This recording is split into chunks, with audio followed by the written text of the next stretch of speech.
సంచలన తీర్పునిచ్చింది. ఎవరు ఊహించినటువంటి షాక్ ఇచ్చింది. వైఎస్ వివేక కేసులో భారీ అప్డేట్ ఇది.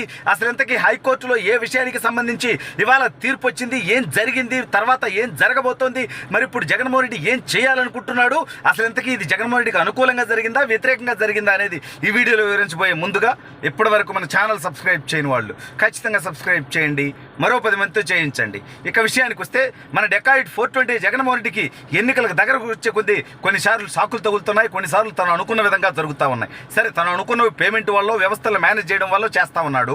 వాస్తవంగా ప్రజల దగ్గర నుంచి వచ్చేటువంటి రియాక్షనో లేకపోతే చట్ట ప్రకారం న్యాయ ప్రకారం జరిగేవో జగన్మోహన్ రెడ్డికి వ్యతిరేకంగా వస్తూ ఉన్నాయి. ఇప్పుడు ఎన్నికలకు ముందు అత్యంత కీలకమైనటువంటి అంశం ఇది. ఎన్నికల్లో గెలుపోటములను నిర్ణయించేటువంటి అంశం. జగన్మోహన్ రెడ్డికి నిద్ర పట్టనటువంటి జగన్మోహన్ రెడ్డికి నిత్యం తనను ఇబ్బంది పెడుతున్నటువంటి అంశం ఇది. ఈ అంశంలో తెలంగాణ హైకోర్టు ఇవాళ ఇచ్చినటువంటి సంచలనమైనటువంటి తీర్పు ఎవరు ఊహించినటువంటి తీర్పు. ఈ తీర్పుతో జగన్మోహన్ రెడ్డి కొంత ముందుకు పోయినట్టు, కొంత ఐరన్ రోడ్డు దిగినట్టు. అసలు ఇంతకీ ఏందబ్బా ఎంత తీర్పు తెలంగాణలో, పైగా జగన్మోహన్ రెడ్డికి ఇంత ఇంపార్టెంట్ అయినటువంటి తీర్పు ఏంటంటే మనం చూస్తూ ఉన్నాం. వైఎస్ షర్మిల గారు, వైఎస్ సునీతారెడ్డి గారు రెండు వైపులా తగులుకొని జగన్మోహన్ రెడ్డికి ర్యాంప్ వేస్తా ఉన్నారు. మా తండ్రిని చంపిన వాళ్ళకి ఓట్లేయొద్దు, మా తండ్రిని కాపాడే వాళ్ళకి ఓట్లేయొద్దు అని సునీతారెడ్డి చెప్తుంటే, మా బాబాయిని చెప్పినటువంటి దుర్మార్గుల్ని కాపాడుతున్నటువంటి నీచుడు జగన్మోహన్ రెడ్డి అతను ఓటేయొద్దని చెప్తా ఉంది. అయితే ఈ కేసు హైకోర్టు నుంచి సుప్రీంకోర్టు దాకా కొనసాగుతానే ఉంది. ఒక హత్య కేసు ఇన్ని సంవత్సరాలు, అది కూడా జగన్మోహన్ రెడ్డి గారి బాబాయ్, అతను స్వయంగా ఒక ఎంపీగా చేసి, ఎమ్మెల్యేగా చేసి, ఎమ్మెల్సీగా చేసి, మంత్రిగా చేసి ఇన్ని పదవులు చేశాడు. ఒక ముఖ్యమంత్రికి తమ్ముడు, మరో ముఖ్యమంత్రికి బాబాయ్. అయితే ఇప్పుడు ఆ కేసే తెలంగాణ హైకోర్టులో ఇవాళ ఒక కీలకమైనటువంటి అప్డేట్. సరే, అవినాష్ రెడ్డి బెయిల్ రద్దు చేయాలని చెప్పి కోర్టులో నడుస్తూ ఉంది, తెలంగాణ కోర్టులోనే. కానీ ఆ బెయిల్ రద్దుకు అనుకూలంగా ఏం తీర్పు రాలా. సరే, ఇప్పుడు అది కాదు మనం చెప్పుకునేది. దీనికంటే కీలకమైనటువంటిది వైఎస్ అవినాష్ రెడ్డి, ఎంపీ అవినాష్ రెడ్డి ఒక తండ్రి భాస్కర్ రెడ్డి ఈ కేసులో దాదాపు 6 నెలలకు పైగా జైల్లో చెప్పకూడదు తిన్నాడు. ఆ తర్వాత బెయిల్ మీద, అది కూడా మధ్యంతర బెయిల్ మీద బయటకు రావడం జరిగింది వైఎస్ భాస్కర్ రెడ్డి అనారోగ్య కారణాలతో. అయితే ఇప్పుడు వైఎస్ భాస్కర్ రెడ్డి పూర్తి స్థాయి బెయిల్ కోసం ప్రయత్నం చేస్తే అతని బెయిల్ వచ్చింది. మరి జగన్మోహన్ రెడ్డికి మంచి వార్తే కదా అని మీరు అనొచ్చు. బట్ దీనికంటే ఉదయ్ కుమార్ రెడ్డి, అదేవిధంగా సునీల్ యాదవ్ ఈ కేసులో చంపిన వాళ్ళలో అత్యంత కీలకమైనటువంటి నిందితుల్లో, అంటే ఓకే సునీల్ యాదవ్ వ్యక్తిగత కక్షతో చంపాడని ఒక రకం, ఉమాశంకర్ యాదవ్ గారి తల్లితో వివేకానంద రెడ్డి గారికి అక్రమ సంబంధం ఉంది కాబట్టి అతను ఆ విధంగా చంపాడని, ఉదయ్ కుమార్ రెడ్డి ఇంకో రకంగా ఇన్వాల్వ్ అయ్యాడని రకరకాల టాకులు వచ్చాయి. ఇవాళ వైఎస్ భాస్కర్ రెడ్డికి పూర్తి స్థాయి బెయిల్ వచ్చింది, ఆల్రెడీ మధ్యంతర బెయిల్ మీద బయట ఉన్నాడు. అయితే ఇప్పుడు సునీల్ యాదవ్ ఈ కేసులో కీలకమైనటువంటి వ్యక్తి, ఉదయ్ కుమార్ రెడ్డి మరో కీలకమైనటువంటి వ్యక్తి.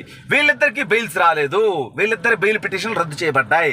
అదేవిధంగా మరో కీలకమైన అప్డేట్ ఏంటంటే, ఈ కేసులో అత్యంత జగన్మోహన్ రెడ్డికి సన్నిహితుడు శివశంకర్ రెడ్డి, దేవిరెడ్డి శివశంకర్ రెడ్డి. ఇతను మొన్న ఇండిపెండెంట్గా ఎంపీగా కూడా పోటీ చేసే ప్రయత్నం చేసి జగన్మోహన్ రెడ్డిని ఎర్రిపప్పం చేసి తెలుగుదేశం ప్రభుత్వం వస్తుంది కాబట్టి తాను ఇబ్బంది పడకుండా ఉండటం కోసం బీటెక్ రవి దగ్గరికి మధ్యవర్తి ద్వారా, ఒక ఎన్ఆర్ఐ మధ్యవర్తి ద్వారా కొంత నేను అసలు పులివెందుల్లో ఎంటర్ అవను, మీ ఇష్టం వచ్చినట్టు చేసుకోండి, ప్రభుత్వం మీద వస్తుంది, నన్ను ఇబ్బంది పెట్టకపోతే చాలు అని చెప్పి ఇద్దరికి కామన్గా ఉన్నటువంటి ఒక ఎన్ఆర్ఐ స్నేహితుడి ద్వారా కూడా దేవిరెడ్డి శివశంకర్ రెడ్డి బీటెక్ రవి గారికి ఒక వర్తమానం పంపించాయంటే దీని అర్థం ఏంటి?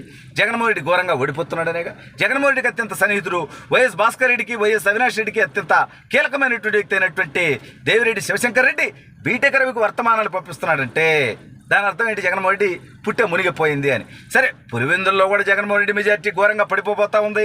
నిజంగా కాంగ్రెస్ పార్టీ ప్రభావం అక్కడ గట్టిగా ఉంటే వాళ్ళిద్దరి మధ్య కొట్లాట్లో భాగంగా బీటెక్ రవి గారు గెలిచినా గెలుస్తాననేటువంటి పరిస్థితి అక్కడ ఉంది.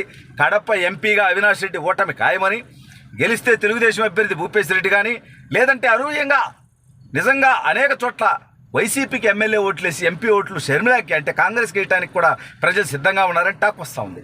అయితే తెలుగుదేశం గెలుస్తుంది కడప ఎంపీ, లేదంటే షర్మిలాకు కూడా అవకాశం ఉందనేటువంటి చర్చ ఇవాళ జరుగుతున్నటువంటి పరిస్థితి. ఇక ఈ యొక్క వివేకానంద రెడ్డి కేసు, అసలు షర్మిల దీని మీద మాట్లాడకూడదంట, సునీతారెడ్డి గారు మాట్లాడకూడదంట, చంద్రబాబు నాయుడు గారు, పవన్ కళ్యాణ్, నారా లోకేష్ గారు మాట్లాడకూడదంట. ఏమయ్యా పనికిమాలలో మీరు మాత్రం రాష్ట్రంలో కారు కూతలు కూయొచ్చు, లేని కమ్మడి ఎస్పీలు ఉన్నారని ప్రచారం చేయొచ్చు, లేని పింక్ డైమండ్ని చంద్రబాబు దొంగతనం చేశాడని ప్రచారం చేయొచ్చు, జరగని అవినీతుల్ని జరిగాయని ప్రచారం చేయొచ్చు, సిగ్గు ఎగ్గు వదిలేసి. బట్ వాస్తవంగా మీ బాబాయ్ మీ ఇంట్లో అత్యంత పాశవికంగా నరకబడి ఆ నరికినటువంటి వ్యక్తులు మీ పక్కన ఉంటే వాళ్ళని మీరు కాపాడుకుంటుంటే ఈ వాస్తవాలను ప్రజలకు చెప్పేటువంటి ప్రయత్నం తెలుగుదేశం పార్టీయో షర్మిల గారో సునీతారెడ్డి గారు చేస్తుంటే దాన్ని ఆపడానికి మీరు కడప జిల్లా కోర్టు నుంచి గ్యాగ్ ఆర్డర్ తెచ్చుకున్నారంటే ఎంత నీతిమాలిన సిగ్గుమాలిన దౌర్భాగ్యమైనటువంటి పరిస్థితి అనేది వాళ్ళు అర్థం చేసుకోవాల్సినటువంటి అవసరం కడప ప్రజలకు కానీ రాష్ట్ర ప్రజలకు కానీ ఉంది. ఏది ఏమైనప్పటికీ వచ్చే ఎన్నికల్లో జగన్మోహన్ రెడ్డి ఓడిపోవడం ఖాయం. తన పులివెందుల్లో తన కడపలో కూడా పరిస్థితి క్లిష్టంగా ఉంది కాబట్టి జగన్మోహన్ రెడ్డి గారి భార్య గారు అయినటువంటి భారతీరెడ్డి గారు ప్రచారానికి పోయారు. అక్కడ తన సొంత పార్టీలకు సంబంధించి సొంత సామాజిక వర్గానికి సంబంధించినటువంటి వాళ్ళే మా పాస్బుక్ల మీద నీ మొగుడు ఫోటో ఎందుకమ్మా, మా తాత మా ముత్తాతలు మా తండ్రులు ఆస్తులు అవి అని అడిగితే ఆవిడ కూడా సమాధానం చెప్పలేక అక్కడి నుంచి పారిపోయినటువంటి పరిస్థితి. జగన్మోహన్ రెడ్డికి ఫుల్ టైం బ్యాడ్ నడుస్తూ ఉంది. జగన్మోహన్ రెడ్డి అనేటువంటి వ్యక్తి ఘోర ఓటమి ఖాయం.